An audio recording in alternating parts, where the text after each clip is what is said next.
El Señor les bendiga en este día. Estamos muy contentos, hermanos, porque el participar y el tener una reunión en el nombre glorioso de nuestro Señor Jesucristo nos llena de mucha expectación, porque el Señor hará cosas grandes y maravillosas en nuestras vidas.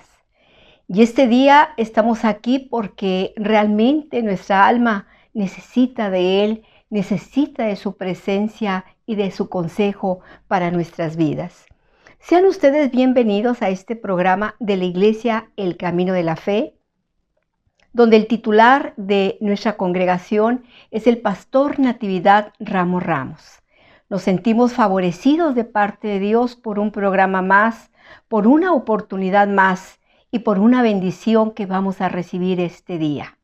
Antes de continuar, queremos hacer extensa la invitación de que todos los sábados a partir de las 7 de la tarde, nuestro hermano Ramos está compartiendo la enseñanza sobre el libro de Apocalipsis. Cada día avanzamos más y sabemos que esta palabra es bendición para nuestra vida. Vivimos tiempos realmente verdaderos, tocables, tangibles a la venida de nuestro Señor Jesucristo. Yo le invito para que usted haga una reflexión.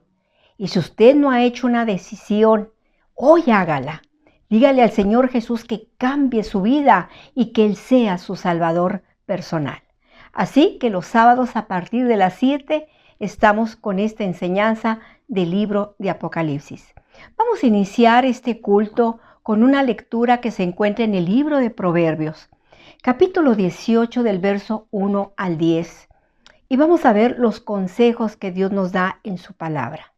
Y dice así: según su antojo busca el que se desvía y se entremete en todo negocio. No toma placer el necio en la inteligencia, sino en lo que su corazón se descubre. Cuando viene el impío, viene también el menosprecio, y con el deshonrador la afrenta.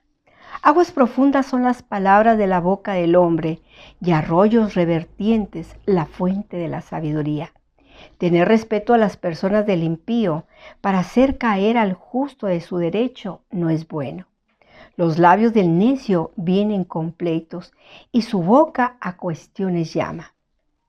La boca del necio es quebrantamiento para sí, y sus labios son lazos para su alma.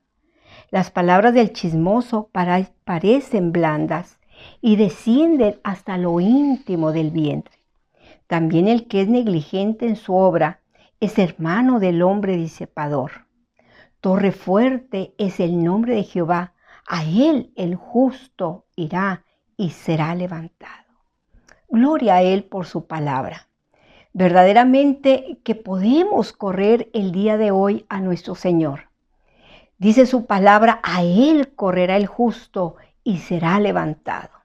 Y esta es una gran verdad. ¿Cómo no agradecer al Señor los días que Él nos ha permitido vivir? Los días en el que podemos cantarle una alabanza. Los días en el que todos, en todo tiempo, vemos su mano a favor de nuestra vida.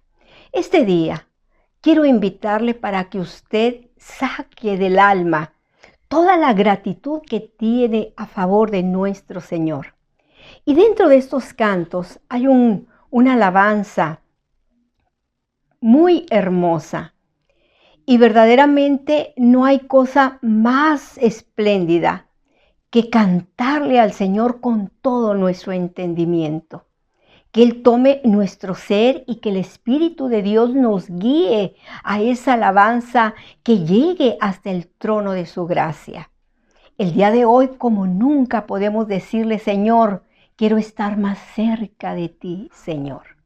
Esa cercanía que un día nos permita poderle ver cara a cara y poder contemplar su rostro y estar en su dulce presencia. Pero también podemos decirle: Señor, queremos correr. Queremos que los brazos del Altísimo se abran y que Él bendiga nuestra vida, nuestra familia, porque todos hemos sido muy afectados en esta pandemia. Pero lo que tiene que permanecer inquebrantable es nuestra fe en el Hijo de Dios. Ese Hijo maravilloso que nos ha dado salvación, nos ha dado vida y el día de hoy nos dará bendición tras bendición en el nombre maravilloso de Jesucristo. Así que yo lo invito para que este día juntos cantemos al Rey de Reyes y Señor de Señores.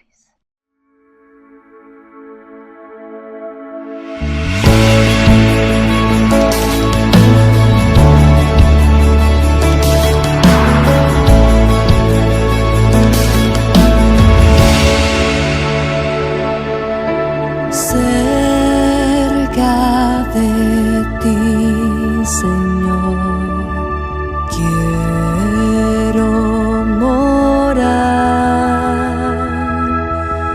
Tu tierno y dulce amor quiero gozar. Llena mi pobre ser, limpia mi corazón, hazme tu rostro ver en oración.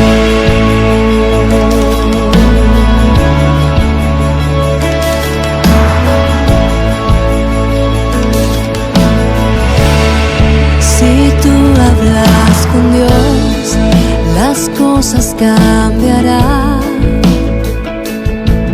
Orando,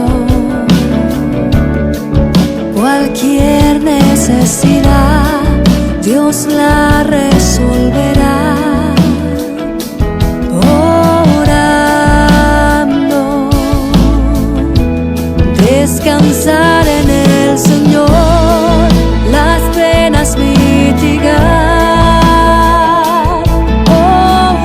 Orando, bendita oración, yo puedo hablar con Dios. Orando,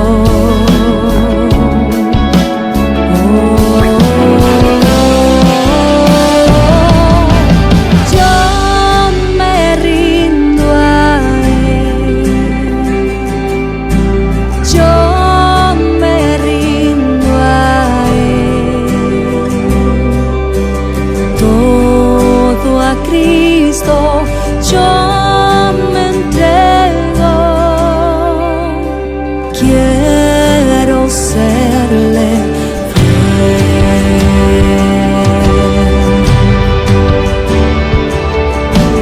todo a Cristo yo me entrego, quiero serle siempre fiel, para siempre quiero amarle y agradarle solo a Él.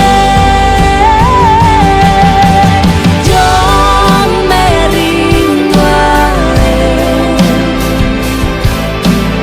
yo me rindo a Él, todo a Cristo yo me entrego, quiero serle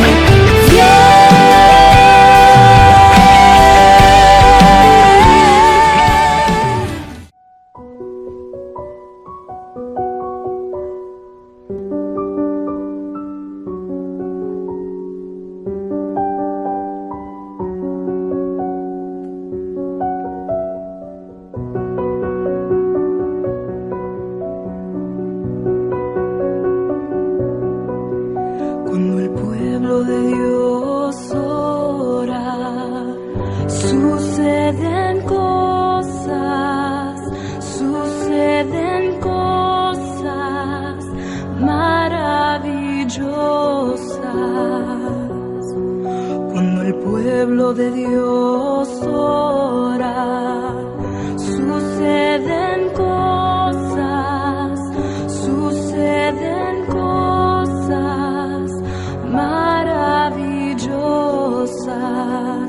hay sanidad, hay salvación y se siente la presencia del Señor. Hay sanidad, hay salvación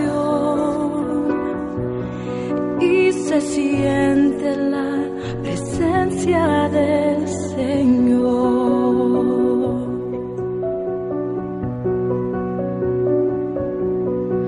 Cuando el pueblo de Dios ora, suceden cosas maravillosas. Cuando el pueblo de Dios ora, suceden cosas maravillosas. Hay sanidad, hay salvación y se siente la presencia del Señor. Hay sanidad, hay salvación y se siente la presencia del Señor.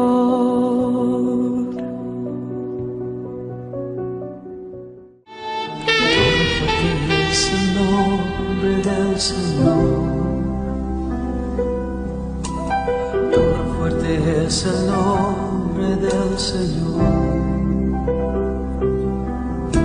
A Él correrá el justo y levantado será.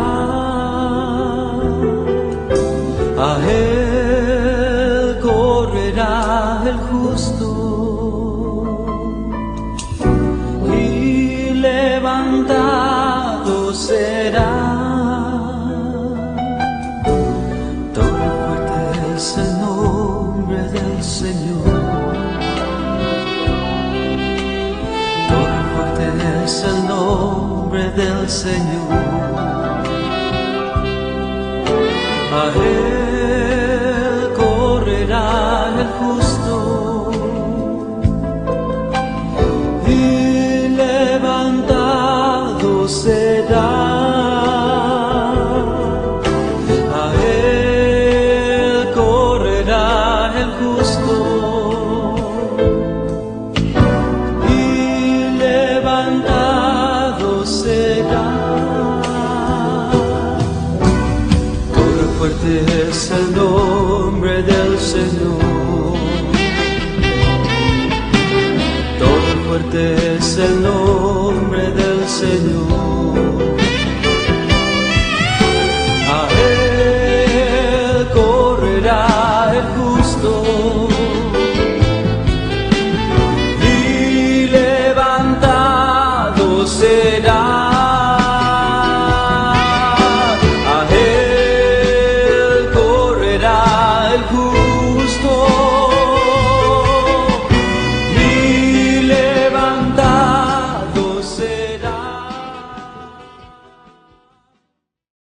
Llévame a tus atrios, al lugar santo, al altar de bronce. Señor, tu rostro quiero ver. Señor, llévame a tus atrios, al lugar santo,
felicidad, hermanos, es poder entonar estos cantos a aquel que nos ha hecho tanto bien. Y en esta hora vamos a dejar este lugar a nuestro pastor para que él desarrolle este tema que lleva como título La ruta ministerial de nuestro Señor Jesucristo. Y sabemos que este mensaje será de bendición para su vida y que usted lo puede compartir, puede llevarlo a otros para que sea una fuente de bendición y para que la vida del creyente permanezca hasta que Cristo venga. Así que dejo este lugar a nuestro pastor, nuestro hermano Natividad Ramos Ramos.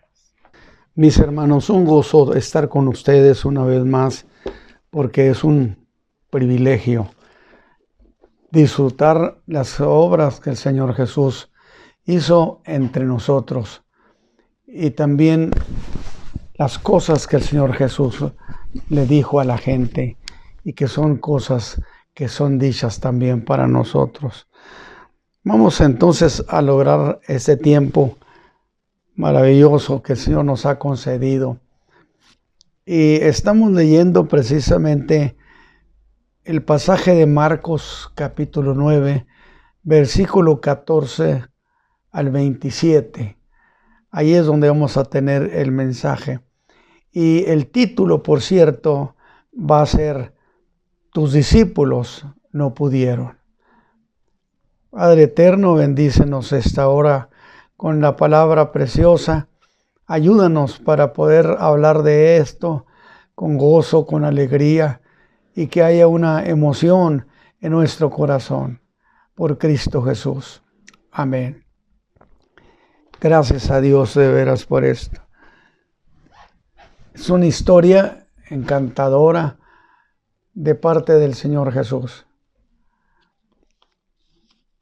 Y puedo decir que las palabras más apropiadas para empezar este mensaje no pueden ser más que las mismas palabras que el padre de un muchacho poseído, porque el Señor no solamente sanó, no solamente perdonó pecados, también liberó a los hombres que estaban poseídos de demonios. Y el padre de un muchacho dijo al Señor estas palabras: tus discípulos no pudieron. Dice Marcos lo siguiente, es el que hace la historia, no la narra, que vino a los discípulos y vio grande compañía alrededor de ellos. Miren, ese fue el escenario que vio el Señor Jesús al descender del monte de la transfiguración. Y llegando a la aldea donde había dejado a los otros 9 discípulos, allí se habían quedado. Encontró una multitud indignada que estaba en franco reclamo con ellos.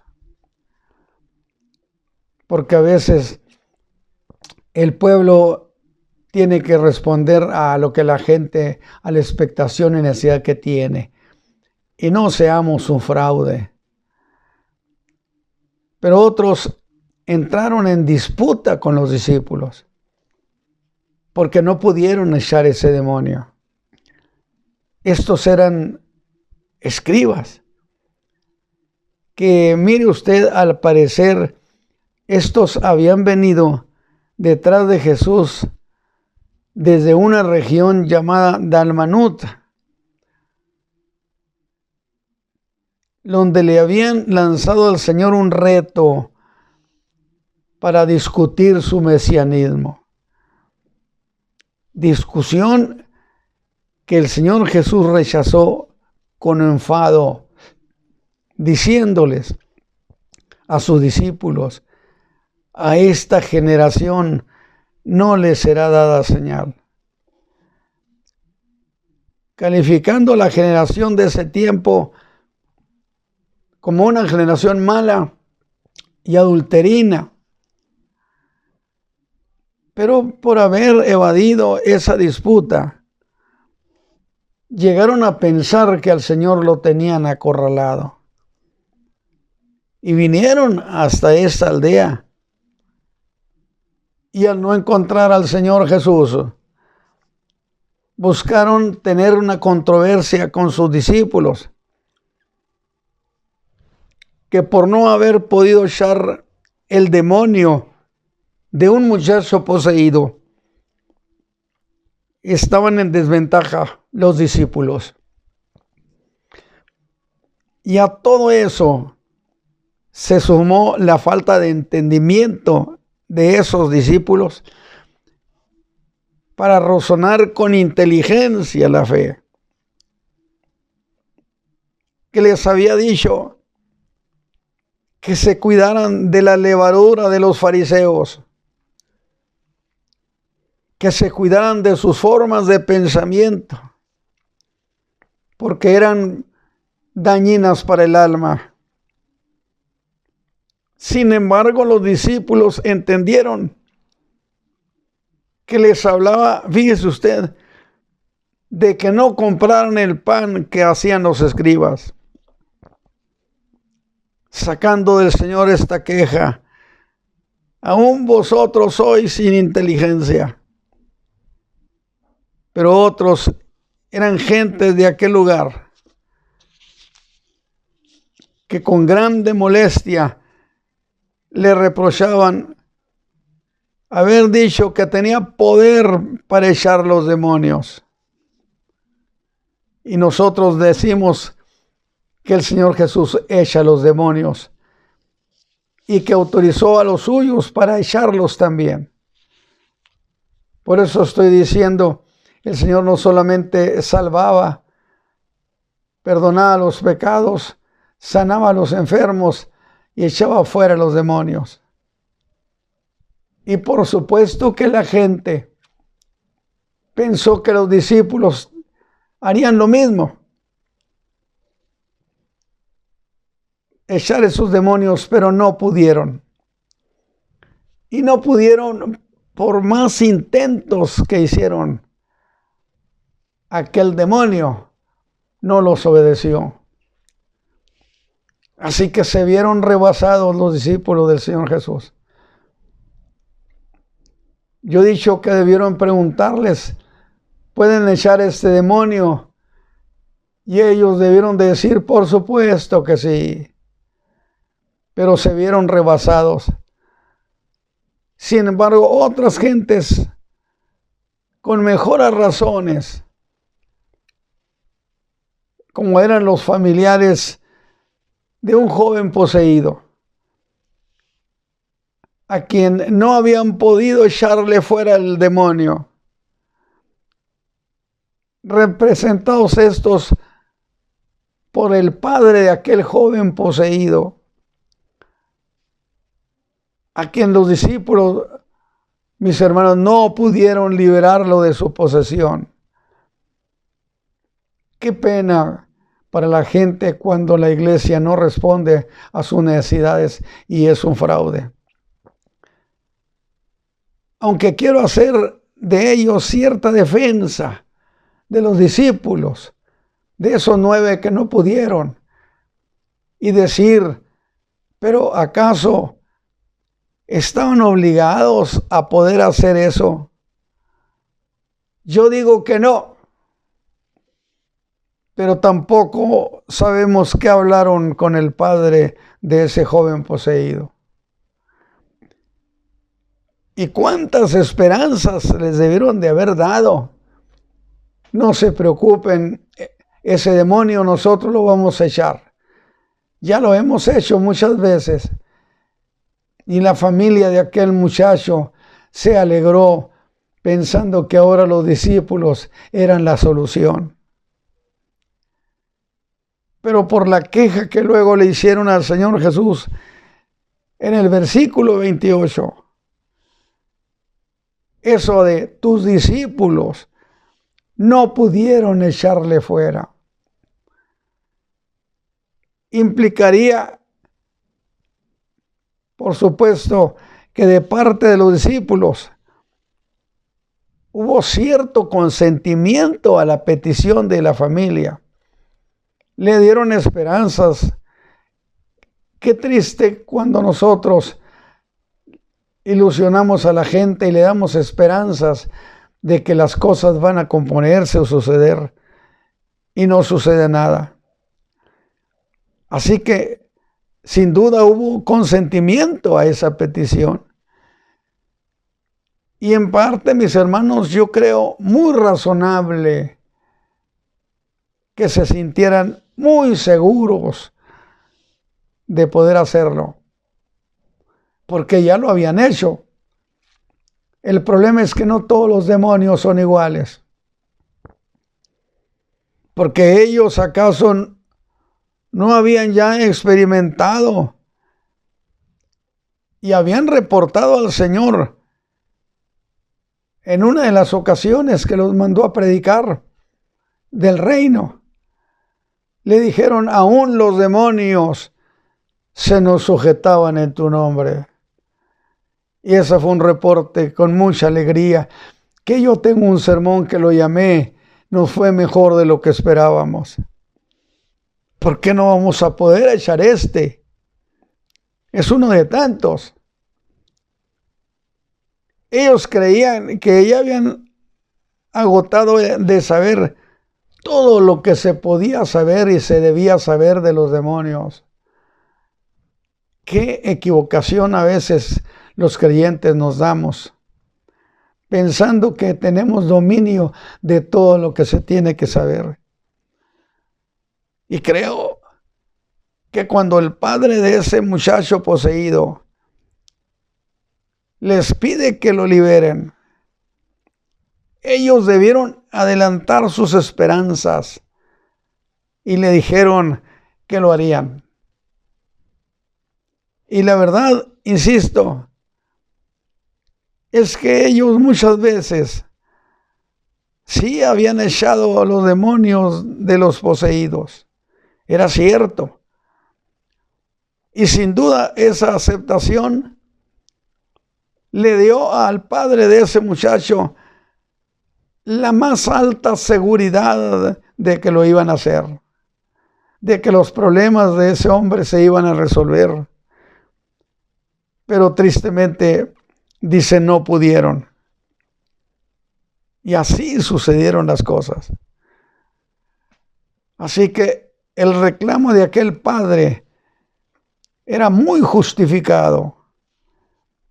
Para él, los discípulos del Señor Jesús habían sido un fraude. Que el mensaje, que el reporte que la gente le dé al Señor no sea eso. Tus discípulos no pudieron. Los hermanos son un fraude. Prometen cosas en la fe y no suceden.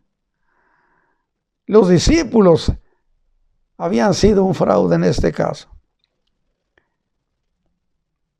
Y falsa la supuesta autoridad que Jesús les había dado. Habían de pensar.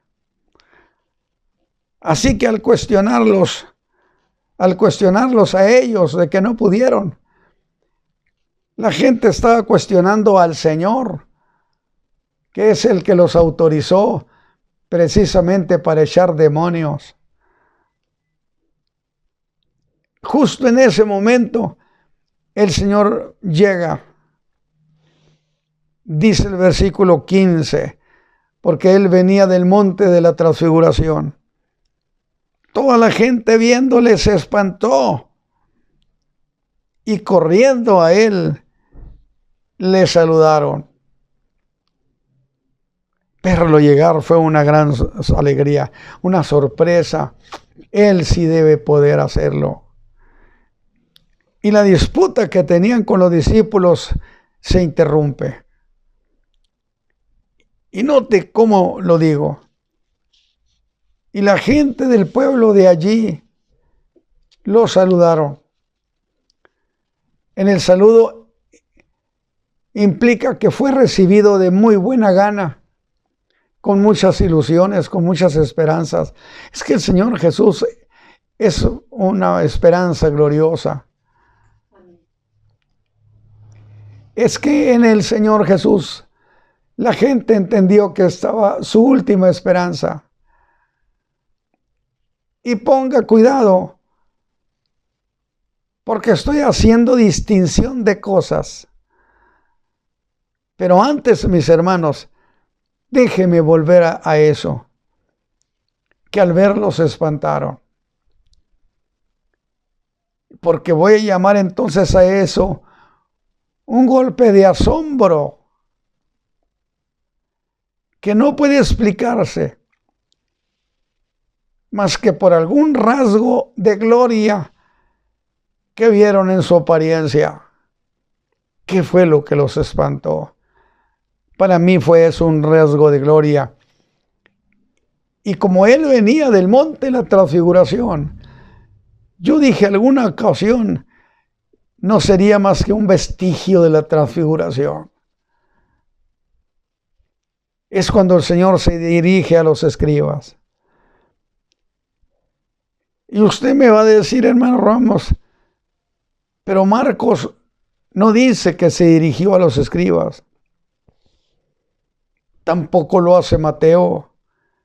Tampoco lo hace Lucas. La razón es la misma pregunta del Señor en el verso 16. ¿Qué disputáis con ellos? El Señor intervino. Qué precioso cuando el Señor saca la cara por nosotros. La gente reprochaba que no hubieran podido echar a aquel demonio. Lo reprendieron y no pasaba nada. Y los escribas querían discutir la doctrina de los demonios, sin duda. Así que el Señor Jesús ahora se enfrenta a ellos. Y justamente es cuando el Padre interviene y toma la palabra. A él no le interesarían los mejores argumentos de doctrina. A este hombre le interesaba que su hijo fuera sanado, porque la gente quiere que su problema se resuelva, que fuera sanado su hijo de aquel mal. Y dice Marcos en el verso 17, y respondiendo uno de la compañía, toma la palabra. Mateo 17:14 lo dice, que vino un hombre hincándose de rodillas, diciéndole, Señor, ten misericordia de mi hijo. Era el padre. Qué manera de solicitarle de rodillas, hincado, ten misericordia.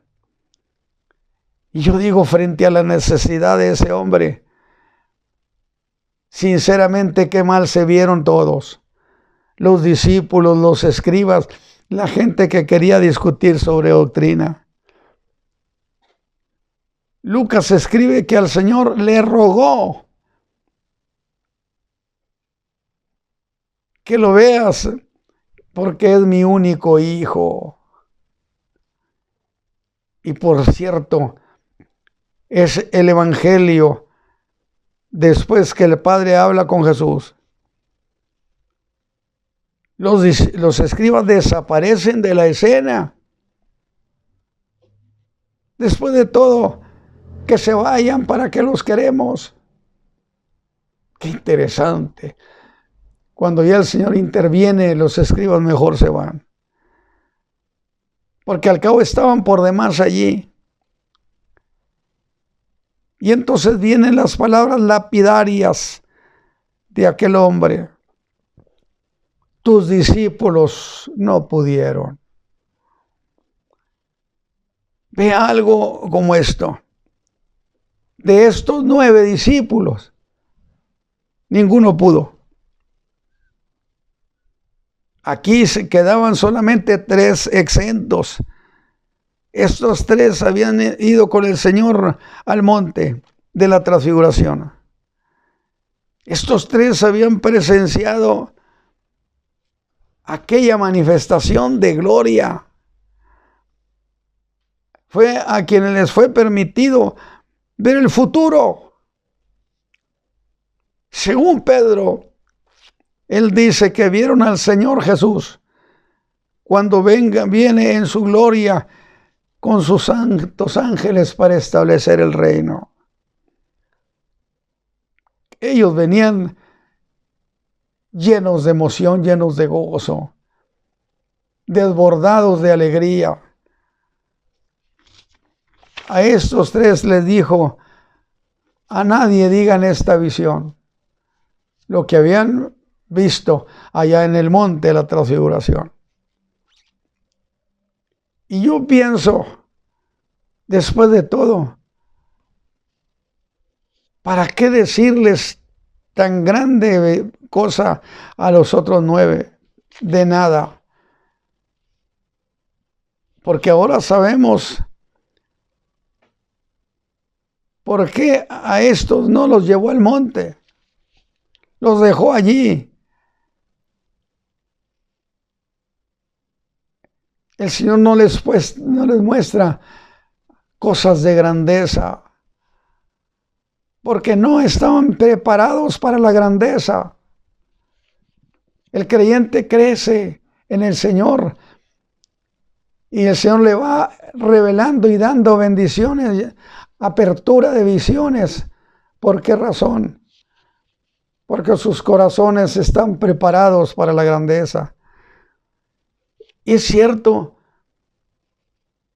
¿para qué buscar que Dios nos abra los misterios del futuro? ¿Cuánto creyente ora de esa manera diciendo: Señor, dame revelación, déjame ver el misterio? Y yo pregunto, ¿para qué? ¿Para qué estos 9 iban a necesitar o querer eso? Pero volvamos a esta situación. Alguien dijo que los escribas confrontaban a sus discípulos, pero a los más débiles, a los menos hábiles, y en el momento en que eran más débiles, ¿qué podían alegar estos? Los escribas habían tomado la causa de aquel pobre hombre. Pero yo lo aplaudo también a ese hombre. Definitivamente. Y lo aplaudo por la actitud que tuvo con el Señor, de hincado y de rodillas pedirle. Y entonces lo aplaudo por haberle quitado la palabra a esos hombres. Y decidió sin duda ese del problema, que ese era un asunto familiar, que era un asunto que se resolvía con Jesús.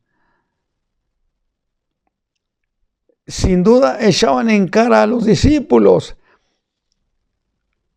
que su fracaso era por la falta de autoridad de su maestro. Y mire esto, es que venían desde una región llamada Dalmanuta, buscando alegar con el Señor Jesús. Jesús rehusó discutir con ellos. Acá, los discípulos aceptaron discutir con ellos. No estaban preparados para eso. Y fallaron vergonzosamente. Que esto no nos suceda y que avergoncemos a la fe del Señor Jesús. Para los escribas, esto parecía que era su hora de triunfo. Pero en el momento menos esperado, ven al Señor Jesús. Yo siempre he dicho, el Señor nunca falta, siempre llega en el momento oportuno. Y aquella multitud queda en calma, como sucedió en la tormenta del mar de Galilea, que el Señor ordenó al viento y a las olas, y quedaron en total calma. Es la calma que procede a la victoria en Cristo Jesús. Y aquel Padre se postró con toda humildad. Que esta sea una experiencia para llevarnos en el corazón. Ir al Señor Jesús con esa humildad. Al fin está ante Jesús, que era su gran esperanza. Él ha venido a ver a Jesús para ver si había alguna posibilidad de que lo ayudara. Mi hijo, le dice, está gravemente atormentado por un demonio.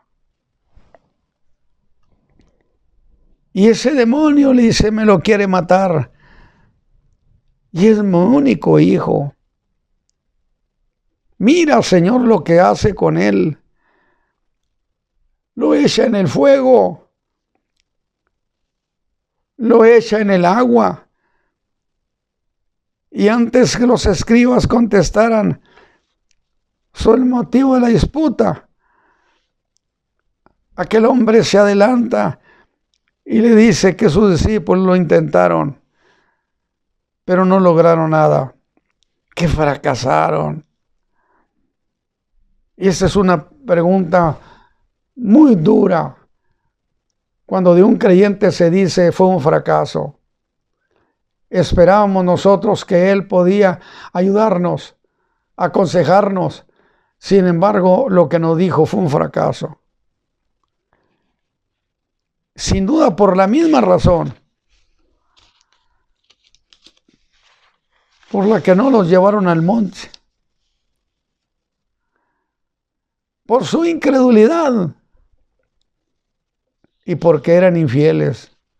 Usted me dice, los discípulos, esos 9, dice el verso 10 que Jesús con indignación les dijo, oh generación infiel, en otro pasaje infiel y torcida, ¿hasta cuándo estaré con vosotros? ¿Hasta cuándo os tengo que sufrir? Y Mateo sí lo dice, que les dijo infieles y torcidos.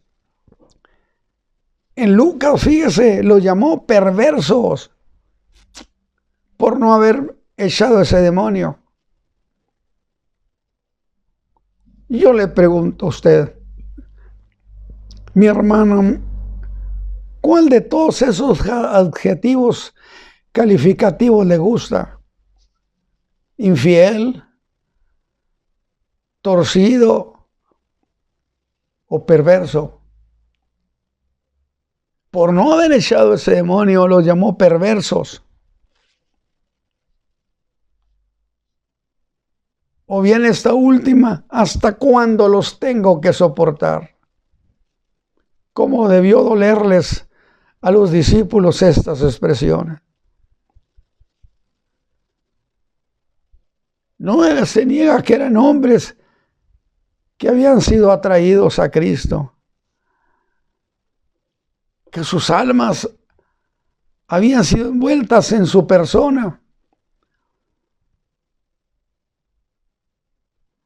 Aunque cada uno en grados diferentes tenían convicción. Tenían inclusive cierta fe en Él. Y aún más, yo puedo notar que trataban de imitar al Señor.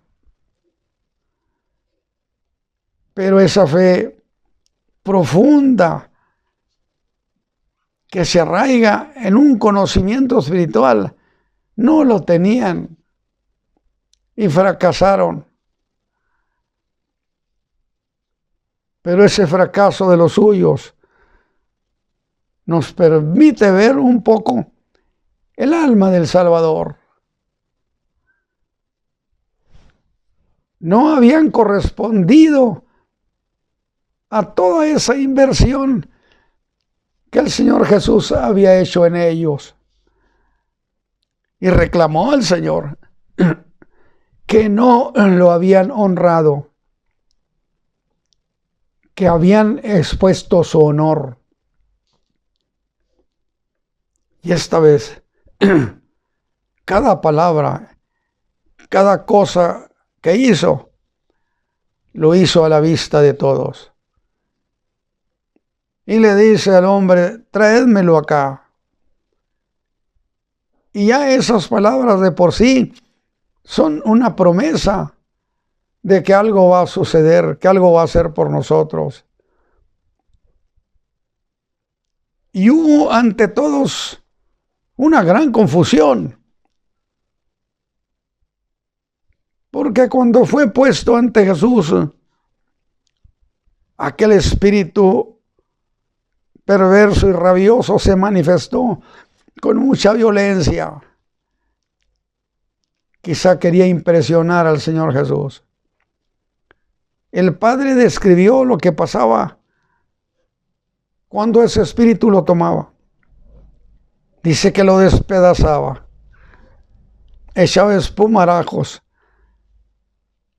Y sin duda, no falta quien me esté escuchando y me diga, yo tengo ese caso o conozco ese caso. Yo conozco a Jesús. Escuche esto. Crujía los dientes, dice el hombre, y se va secando. Y Jesús permitió a ese demonio que hiciera esa demostración ante todos. Yo, por cierto, en los evangelios traté de ver la cara de los escribas, pero los busqué y resulta que no los hallé. Se habían ido. Y el Señor Jesús, como si fuera un médico, en plena consulta, le pregunta, ¿desde cuándo pasa esto?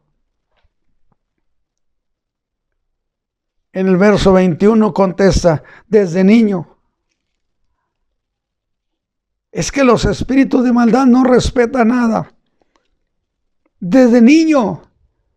Quiere decir que ya eran muchos años. Era un atropello a la vida. Porque esos espíritus de maldad no respetan nada.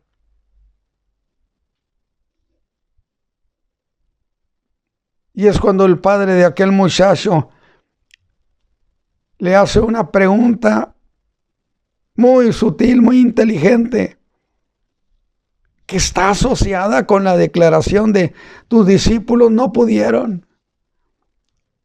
Pero si tú puedes algo, esa es la forma de preguntarle. Si tú puedes algo,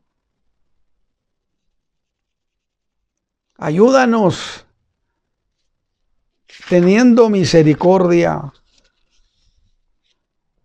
de nosotros. Eso decidió, esa petición decidió todo. Si puedes algo. Y a ese si puedes, el padre del muchacho le hace al Señor Jesús, si puedes hacer algo, le dijo el padre del muchacho, hazlo, ten misericordia. Y Jesús le contesta con el principio, que dice que cosas iguales con cosas iguales. ¿En qué forma, hermano? El padre de aquel joven le ha dicho, si puedes hacer algo, haz algo por él. Y Jesús le contesta con otro, si puedes. Pues si tú puedes creer, al que cree todo es posible. Si tú puedes creer, al que cree todo es posible.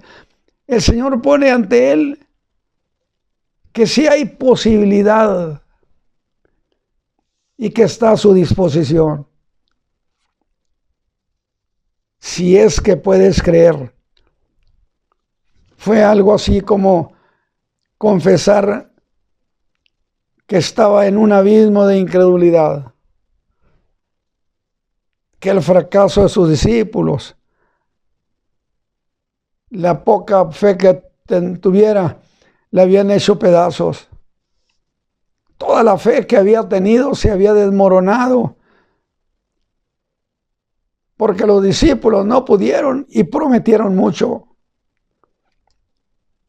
Y el hombre fue muy sincero y le dice: lo único que yo tengo no es fe, pero tengo incredulidad.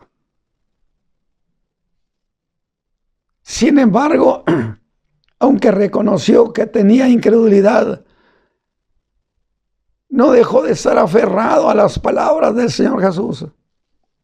Esa es una buena cuestión. Y a pesar de su incredulidad, el padre de ese muchacho echó mano del sentido común y clamó y le dice entonces: ayúdame, incredulidad. Mi incredulidad es lo que yo te puedo ofrecer. Haz algo con ella. Qué manera tan extraordinaria de hacer una petición. Te ofrezco mi incredulidad. Haz algo con ella. Y en ese pedir ayuda al Señor, consiguió la fe. Algo pasó sin duda en él. El padre del muchacho fue el que dijo que era lunático. Jesús dijo en el versículo 25 que era un espíritu mudo y sordo. Pero este hombre ha pedido ayuda. Y no hay duda que la fe es atrevida. Y ese hombre ha dado un gran paso. ¿Cuál será el paso que usted va a dar también este día? Y una petición de ayuda no puede quedar sin ser escuchada. Yo he dicho siempre, Dios nunca deja de contestar. En su momento, pero siempre contesta. Nunca deje usted en su corazón la idea de que no le van a contestar. Y es cuando Jesús respondió a ese espíritu, diciéndole ante todos: espíritu mudo y sordo, yo te mando que salgas de él. Y luego una orden más, que es para dar un gloria a Dios. Y no entres más en él. Porque a veces el hombre es libertado, la mujer es libertada de un demonio, unos jóvenes libertados del demonio. Y luego después ese espíritu inmundo vuelve y vuelve a la posesión. Pero el Señor Jesús hizo una obra extraordinaria. Le dio, ahí causó la fe en aquel hombre. Sanó a ese muchacho, expulsó el demonio y al demonio le dio una orden categórica: no entres jamás en él. Y entonces hubo una manifestación muy violenta. Dice que quedó como muerto el muchacho. La gente estaría sorprendida de qué está pasando. Pero entonces el Señor Jesús lo tomó de su mano, lo puso en pie y dice que se lo dio a su padre. Es decir, ese demonio lo tenía como posesión suya. El Señor Jesús se la quitó y lo hizo cosa suya. Y entonces se lo dio a su padre. Alabado sea Dios. ¿Qué estará haciendo ahora el Señor en aquellos que nos están escuchando con esta fe? Posiblemente usted diga: hermano Ramos, en realidad yo no logro tener esa fe. Cuénteselo al Señor. Esta es una experiencia extraordinaria. Le dijo: Señor, lo único que hallo es incredulidad, pero ayuda a mi incredulidad, haz algo conmigo. Y el Señor lo hizo. El muchacho fue entregado a su padre. Oiga, y los fariseos los fariseos ni sus luces. Y ese demonio tuvo que salir de ahí huyendo por la orden del Señor Jesús.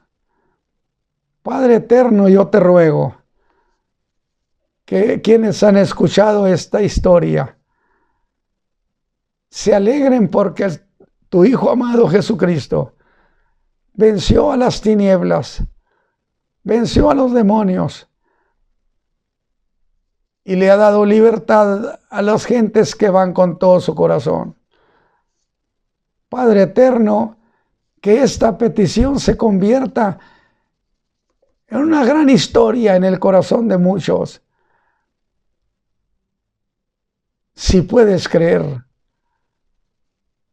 si puedes hacer algo, Jesús, tu Hijo amado, dijo, si puedes creer. El hombre le confesó su incredulidad y le pidió que hicieras algo con ella. Y lo hizo.